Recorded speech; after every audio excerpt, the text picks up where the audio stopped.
ஃபெஸ்டிவல்னாலே sweet தான் அதிகமாக செய்வோம்.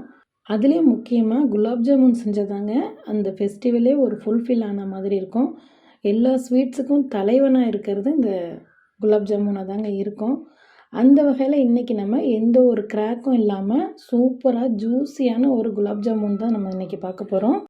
வாங்க வீடியோக்குள்ளே போய் பார்க்கலாம். அஸ்ஸலாமு அலைக்கும் and welcome back to Hira's சமையல்.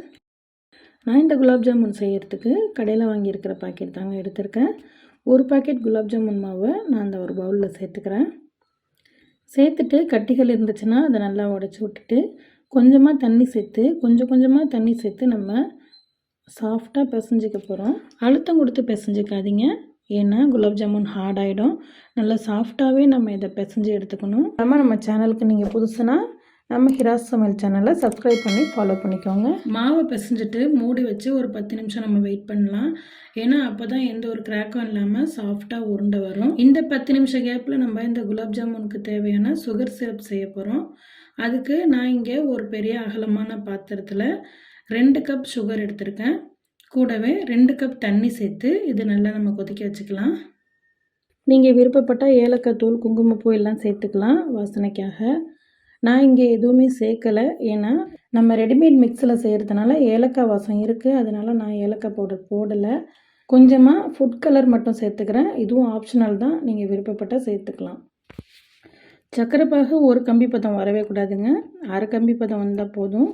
அதாவது பிசுபிசுப்பு வர வரைக்கும் நம்ம இதை கொதிக்க வைக்கலாம். அந்த கேப்பில் இப்போ பிசைஞ்ச மாவில் நம்ம குட்டி குட்டி பால்ஸாக உருட்டி எடுத்து வச்சுக்க போகிறோம். உங்களுக்கு எந்த ஷேப்பில் பிடிச்சிருக்கோ அந்த ஷேப்பில் நீங்கள் செஞ்சுக்கலாம்.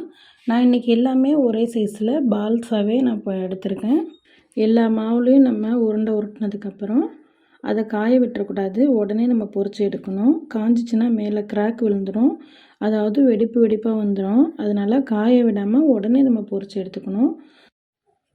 அதுக்கு ஸ்டவ்வில் ஒரு பேன் எடுத்து வச்சுக்கோங்க. அதில் பொரிக்கிறதுக்கு தேவையான அளவு ஆயில் சேர்த்துக்கோங்க. நீங்கள் எல்லா குலாப் ஜாமுனையும் ஆயில்லையும் பொரிக்கலாம், ஃபுல் அண்ட் ஃபுல் நெய்யிலையும் பொரிக்கலாம், நல்ல வாசனையாக இருக்கும். இல்லை எண்ணெயும் நெய்யும் சேர்த்து கலந்தும் பொரிக்கலாம், நல்ல வாசனையாக இருக்கும். நான் இன்றைக்கி எண்ணெய் மட்டும்தான் சேர்த்துருக்கேன். குலாப் ஜாமுனை எண்ணெயில் போட்ட உடனே நம்ம கரண்டி போட்டு கிண்டிடக்கூடாதுங்க. கொஞ்சம் விட்டு தான் வேக வைக்கணும். ஸ்டவ் லோ ஃப்ளேமில் இருக்கணும், மீடியம் ஃப்ளேமில் இருக்கக்கூடாது. லோ ஃப்ளேமில் வச்சு நம்ம இதை பொரிச்சு எடுக்கும்போது நல்ல ஒரு அழகான கலரில் நம்மளுக்கு கிடைக்கும். இப்போ பாருங்கள், நம்மளுக்கு நல்லா கலர் சேஞ்ச் ஆகி வருது. நல்ல ஒரு டார்க் மெரூன் கலர் வந்ததுக்கப்புறம் இது நம்ம அப்படியே எடுத்துடலாம். பாருங்கள், இந்த ஸ்டேஜில் நம்ம எடுக்கணும். குலாப் ஜாமுனை எடுத்து நல்லா எண்ணெயெல்லாம் வடிகட்டினதுக்கப்புறம் நம்ம ரெடி பண்ணி வச்சுருக்கிற சர்க்கரை பாகில் இந்த குலாப் ஜாமுன் எல்லாத்தையும் சேர்த்துடலாம். சேர்த்துட்டு வேறு ஒரு கரண்டி வச்சு நல்லா கலந்து விட்டுருங்க. நம்ம சேனலில் ஆல்ரெடி தீபாவளிக்கு தேவையான ஸ்வீட்ஸ் அண்ட் ஸ்நாக்ஸ்லாம் அப்லோட் பண்ணியிருக்கேன். அதோட லிங்க்கை மேலே ஐகார்ட்லேயும் கொடுத்துருக்கேன், டிஸ்கிரிப்ஷனில் 1 by 1 கொடுத்துருக்கேன், செக் பண்ணி பார்த்துக்கோங்க ஃப்ரெண்ட்ஸ். இப்போ இதே போல் அடுத்த பேட்சையும் குலாப் ஜாமுன் நம்ம எல்லாத்தையும் பொரித்து இதே போல் சர்க்கரை பாகில் சேர்த்து நல்லா கலந்து விட்டுடலாம்.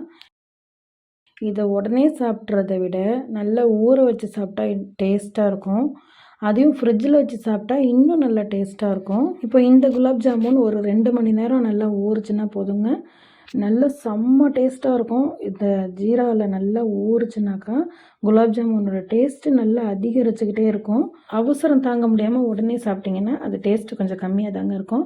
நல்லா ஊற வச்சு சாப்பிட்டிங்கன்னா செம்ம டேஸ்ட்டாக இருக்கும். என்னுடைய அட்வைஸ் என்னென்னா, அதை ஃப்ரிட்ஜில் வச்சு சாப்பிடுங்க, இன்னும் நல்ல டேஸ்ட்டாக உணர்ந்து சாப்பிட்லாம். ஃப்ரெண்ட்ஸ், இந்த ரெசிபி உங்கள் வீட்டில் நீங்களும் ட்ரை பண்ணி பாருங்கள். பிடிச்சிருந்துச்சுன்னா லைக் பண்ணுங்கள், உங்கள் ஃப்ரெண்ட்ஸ் அண்ட் ஃபேமிலிக்கு ஷேர் பண்ணுங்கள். நம்ம ஹிராஸ் சமையல் சேனலை சப்ஸ்கிரைப் பண்ணிக்கோங்க. தேங்க்ஸ் ஃபார் வாட்சிங்.